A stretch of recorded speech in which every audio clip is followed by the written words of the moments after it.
gak mek ngomong tok Mas, artinya wis iku iso terrealisasi lah, bener terwujud. Beliau berdua ini memang orang yang tepat di posisi yang tepat. Paling penting adalah yang menang bukan nomor 1 nomor 2 tapi malah rakyat Surabaya. Asik, top.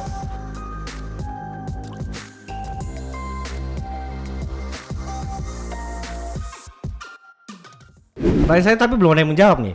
Bagaimana pandangan teman-teman berdua ini tentang pemuda yang ada di Surabaya? Oh, lagi asik Mas, lagi asik berdialektika gitu. Saya pengen tahu sih sebenarnya gambar apa kalau pandangan dari Mas Brawijaya sama Mas Tiawan tentang kondisi pemuda Surabaya itu seperti apa sih? Tadi kan kita udah ngomongin tentang apa yang harus sebenarnya pemuda Surabaya bisa ngasih apa, ruangnya seperti apa dari apa namanya dari paslon. Tapi yang lebih utama sebenarnya pemudanya sendiri menurut Mas Brawijaya sama Mas Tiawan itu seperti apa sih karakteristiknya pemuda Surabaya ini? Kalau anak Surabaya secara general tuh pasti wani ngeyel ya. Anak bondo nekat kan. Cuman tidak hanya bondo nekat yang tidak terukur, tapi bondo nekat yang memang terukur. Jadi sebenarnya banyak orang-orang anak-anak milenial yang keren-keren, pinter-pinter, berprestasi di bidangnya, yang sampai diundang ke Jakarta, sampai harus berkiprah di Jakarta. Nah, ini berarti kan kelihatan bahwa ada satu ekosistem yang kosong di Surabaya. Nah, pengennya itu bisa diakomodir nih sama nanti Bapak Mahfud Arifin kalau terpilih, itu beliau akan mengakomodir itu supaya ya sesimpel co-working space yang ada di Surabaya ini kita akomodir jadi satu, teman-teman yang memang unggul di bidangnya kita ajak ke sini, dia ngasih pelatihan apa. Bayangkan kalau itu di seluruh working space di Surabaya ada pelatihan seperti itu, teman-teman yang awalnya emang jago tapi tidak terfasilitasi, pasti saya yakin banyak investor-investor dari luar yang mau datang ke Surabaya untuk ini startup dari Surabaya ini keren, ini kita majuin itu. Jadi konkretnya kita ini kemampuan ada, spiritnya ada, cuman fasilitasnya yang kurang. Jadi itu yang pengen kita tutupin. Oke. Pemuda Surabaya punya kemampuan, punya spirit, tapi fasilitasnya nggak ada. Kalau menurut Mas Tiawan, pemuda Surabaya seperti apa? Pemuda Surabaya itu sama ya sebenarnya kan. Kita kan arek-arek Surabaya itu budayanya atau karakternya itu kan wani, apalagi kota pahlawan yang jelas. Maksudnya kita memiliki spirit yang tinggi, kecintaan yang tinggi terhadap kota itu sendiri. Tentu ketika kemarin arek-arek Surabaya sudah tahu bahwasanya memang Bu Risma membangun secara infrastruktur gitu. Artinya membangun secara fasilitas dan segala macam. Cuman itu tadi saya malah ini sepakat. Ini enggak apa-apa ya sepakat ya. Kita tidak berarti enggak apa-apa ini. Kan kita kalau ada yang bagus kita sepakati. Kita sinergi enggak apa-apa. Sinergi, Pak. Sinergi. Kan saya sinergi pakai EG, Mas. Oke, mantap benar. EYD-nya harus jelas. Iya, benar mantap ini. Jadi memang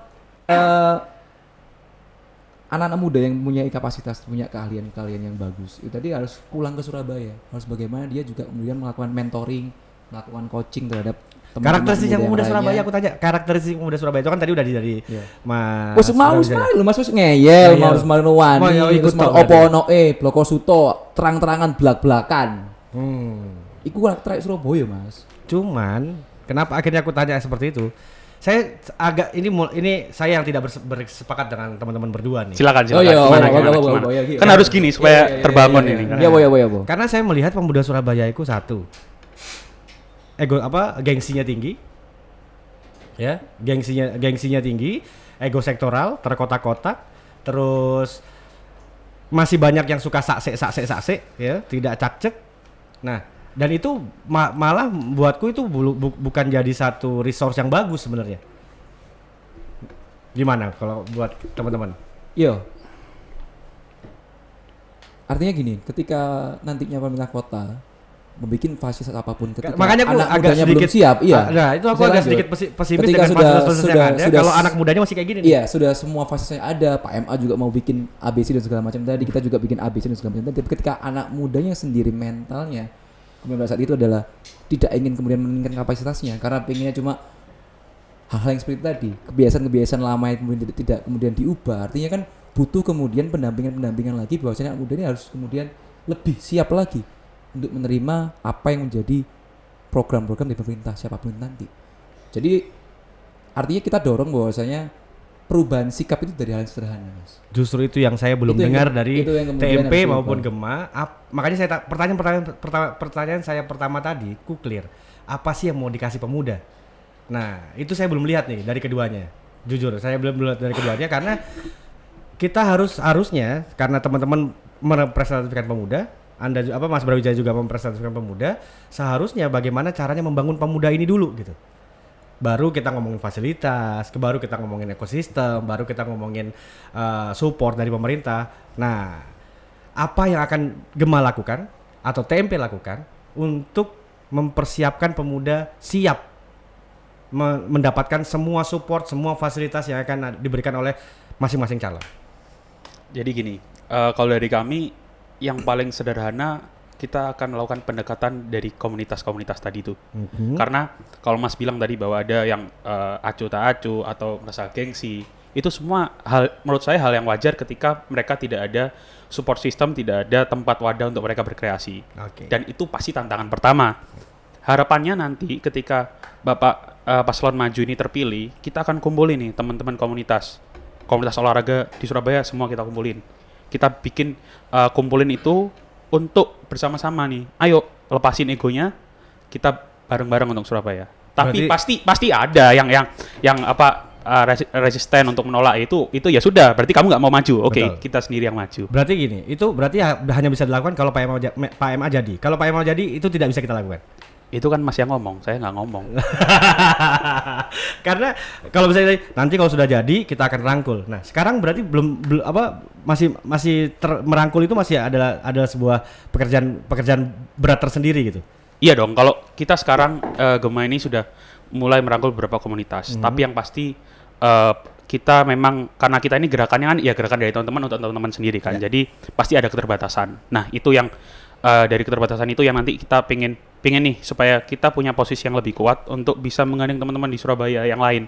Karena kalau sekarang kita mau masuk ke semuanya, resistensi sangat kuat, apalagi dikait-kaitkan dengan politik. Padahal mau tidak mau, politik adalah salah satu cara untuk bisa memajukan komunitas-komunitas yang ada di Surabaya. Karena kan kebijakan pemerintah itu dari politik. Dengan kata lain, pemuda Surabaya masih cukup besar yang resisten dengan politik. Oke. Sangat besar. Kalau di TMP Mas, artinya begini, ketika Gimana? ada sikap acuh tak acuh atau kemudian ego sektor yang kuat antar community, ini cara kita untuk masuk. Jadi Taruna Merah Putih memang organisasi pemudaan. Kita tuh mendodok pintu mereka, Pak. Jadi kita nggak manggil mereka di satu ruangan, itu nggak dikumpulin di hotel atau di mana, itu nggak. Jadi kita itu memang langsung masuk ke kantor sekretariat mereka. Jadi kita langsung bertamu ke mereka. Ketika bertamu ke mereka, kita istilahnya di sana itu cuma silaturahmi. Kemudian kita berbicara terkait bagaimana peran anak muda ke depan, kolaborasi ke depan itu seperti apa. Jadi kita sudah melakukan itu. Jadi kita masuk ke kantornya sekretariatan Muhammadiyah, kantornya Ansor, beberapa teman-teman OKP ini dalam rangka untuk menyambung semua bahwasanya kita ingin bersatu, Mas. Bahwasanya anak muda jangan ditinggalkan dalam nanti pembangunan kota. Karena kita punya bonus demografi yang besar, dan juga tidak hanya bonus demografi, saya rasa teman-teman anak muda punya gagasan-gagasan yang bagus untuk diakomodir oleh pemerintah Surabaya. Jadi ini caranya.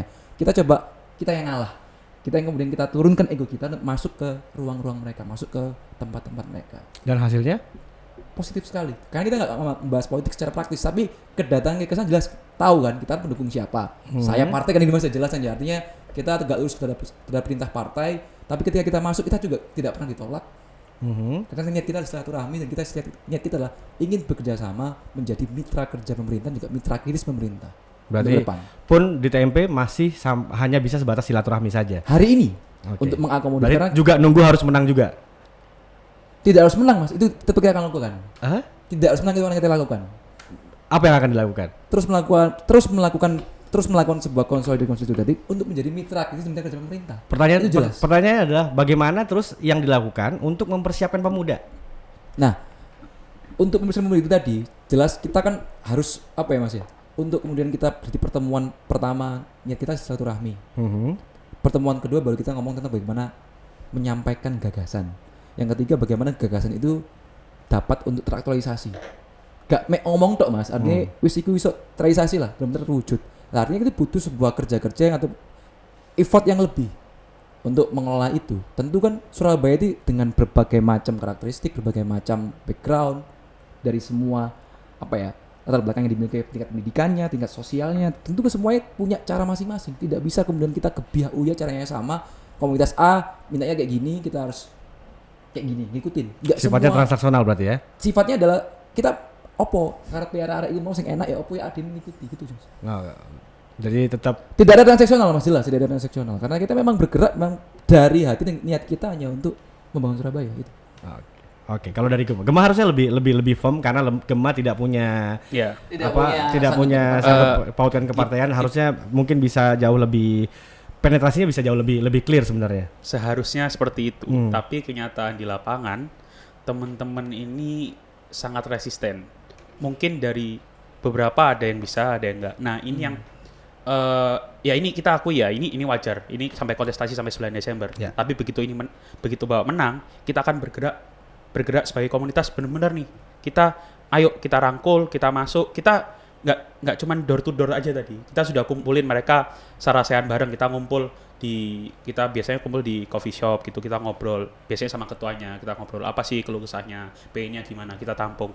Tapi pasti ada keterbatasan kita untuk penetrasi. Nah, makanya yang kita kasih ke teman-teman itu gagasan-gagasan ke depan itu kita tidak memberikan janji politik. Karena kita bukan bagian dari partai politik, kita hanya memberikan gagasan bahwa kita ini anak muda, ayo kita kayak gini, dan kita bisa bersinggungan dengan pemerintahan, tapi ya harus butuh dukunganmu. Jangan cuman teman-teman itu resisten terhadap politik, tapi nanti kebijakan yang diambil salah, menyalahkan. Nah itu yang kita itu bangun itu pelan-pelan, karena masih banyak banget teman-teman yang sangat resisten dengan Berarti politik. sama-sama sepakat bahwa PR hari ini pemuda di Surabaya masih sangat resisten dengan politik, dan itu adalah tugas TMP dan tugasnya teman-teman Gema untuk bagaimana caranya bisa membuat anak-anak muda di Surabaya itu tidak resisten melek politik. Karena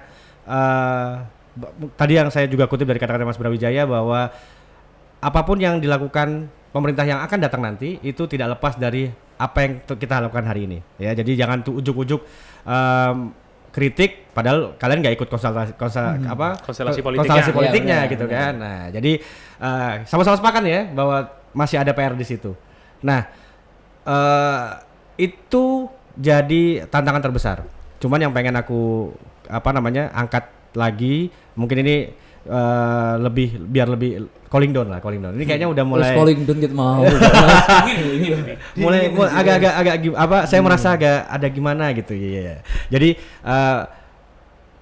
anak muda 9 Desember sampai ke 9 Desember ini ya.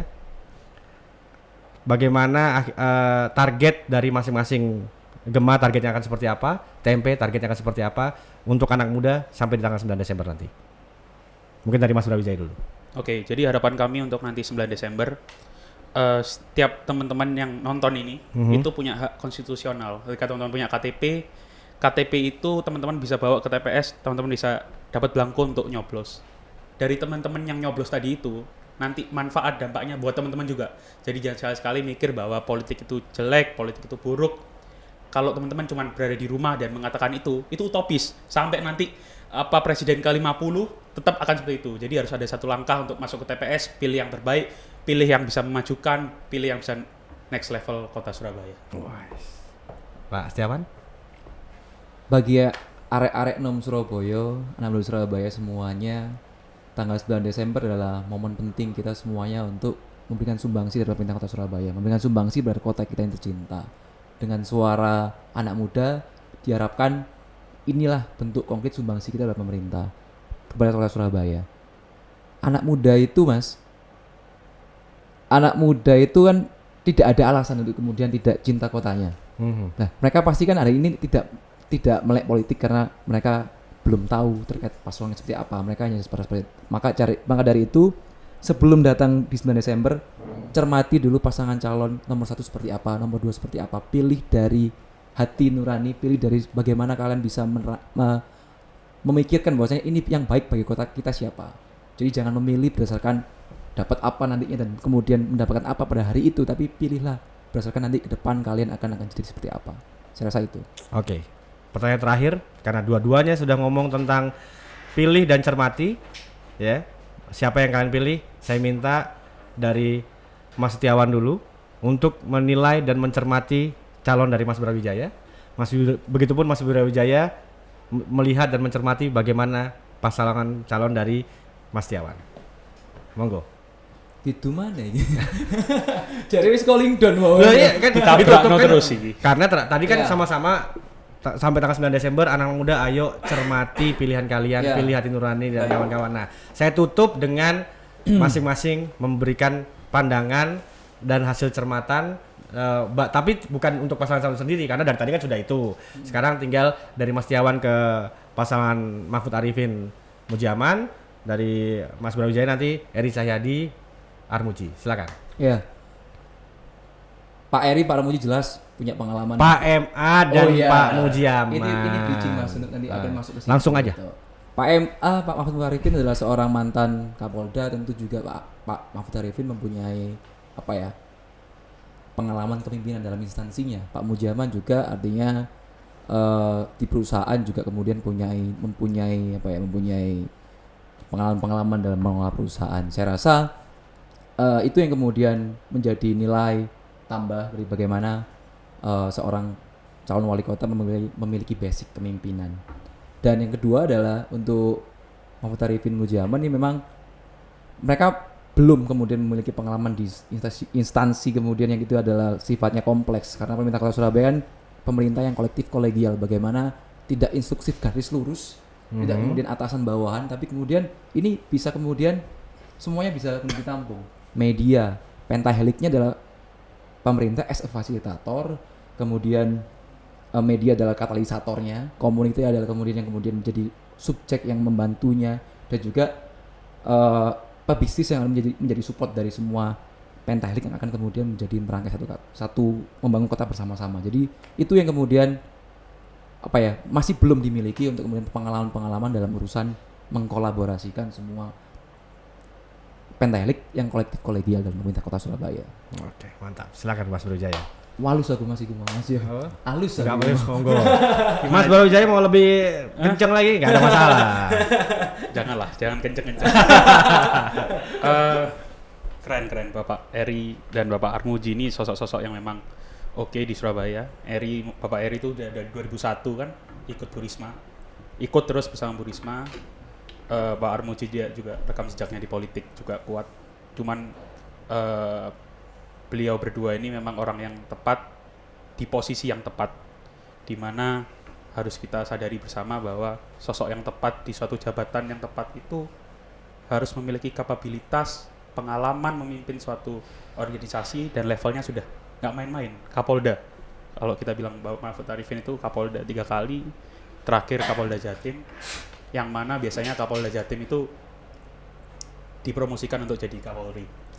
Saya nggak mau berpanjang lebar untuk menjatuhkan karena saya pingin ini politik yang santun. Mantap. Jadi pilihlah yang menurut kalian punya pengalaman, kapabilitas, dan pengetahuan untuk membangun Surabaya dan bisa berdiri tegap berdua calon wali kota dan calon wali kota tanpa orang lain.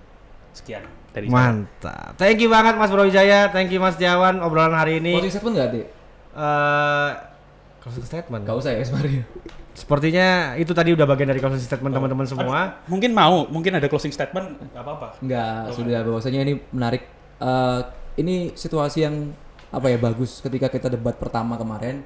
Dilihat bahwasanya semuanya itu kayak kemudian saling serang, saling nimpalin bagaimana kelompok masing-masing. Saya mengapresiasi teman-teman satu atap, Mas Yadi, teman-teman yang kemudian hari ini bikin event atau acara kayak gini untuk kemudian ini loh, kita di sini diskusi tentang gagasan, kita di sini diskusi tentang bagaimana narasi secara objektifnya, bukan subjektifnya yang kita mainkan dalam situasi kondisi politik ini tadi. Jadi semuanya di sini sama-sama baik. Yang nanti akan menang sudah ditentukan di level Mahfud. Jadi yang paling penting adalah yang menang bukan nomor 1 nomor 2 tapi memang adalah rakyat Surabaya. Asik, top. Oke, itu tadi closing statement dari Bapak Setiawan. Terima kasih sekali lagi Mas Brawijaya dari Gema. Dari Bapak Setiawan dari Taruna Merah Putih. Hari ini pemuda bisa apa? Tadi sudah terjawab bahwa hari ini pemuda masih punya resisten yang sangat luar biasa dengan yang namanya politik. Tapi kalian tidak bisa seperti itu terus. Karena 5 tahun yang akan datang, kalau bukan di tangan kalian, di tangan kita semua, Surabaya tidak akan kemana-mana. So, pastikan kalian semua yang menonton podcast hari ini menggunakan hak pilih teman-teman, cermati, pakai hati nurani, dan pastikan bahwa itu yang terbaik untuk Kota Surabaya. Terima kasih untuk kalian yang sudah mengikuti obrolan dari awal sampai akhir dan sampai jumpa lagi di Birahi selanjutnya. Assalamualaikum warahmatullahi wabarakatuh. Selamat apapun itu. Dadah.